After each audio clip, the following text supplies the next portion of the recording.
Everyone, and welcome to the last day of the Pagod Food First League here at Ilocos Norte. Good morning, Dom. Good morning. Dom, nung lumabas ka, kumusta yung alon doon? Okay. So are we gonna do the finals today? What do you think? Yes, we'll try to finish everything today kasi yung forecast mukhang Alanganin? malabo yung bukas at the next day. So, we'll try to finish everything today. Alright!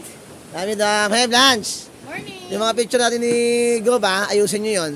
Hindi Masyadong blurry. Unahan na kaya natin. Hey, Marco. Ano tingin mo? How are you, bro? Yo, what's up? What's up, bro? Oo, tingin mo yung ulo. What's up, guys? Hey, Del. Kumusta yung tulog mo? Ikaw, ang dami yung pinakita ng picture kagabi. Ako lang walang picture doon, ha? Ang ganda yung mga shot mo kagabi, ha?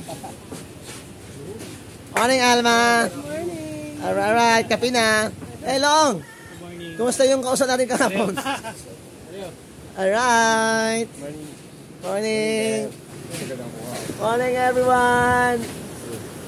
And this is our last day for good food. Maganda contest director. Yan, oh. Consult, oh. Ayan. Yan na si contest director. Nagko-consult na siya, oh. Yan, si Altamirano, a.k.a. Ian Sagwan.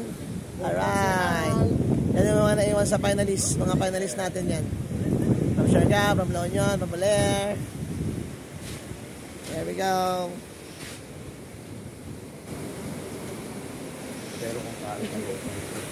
Have a nice day, everyone. Happy Sunday.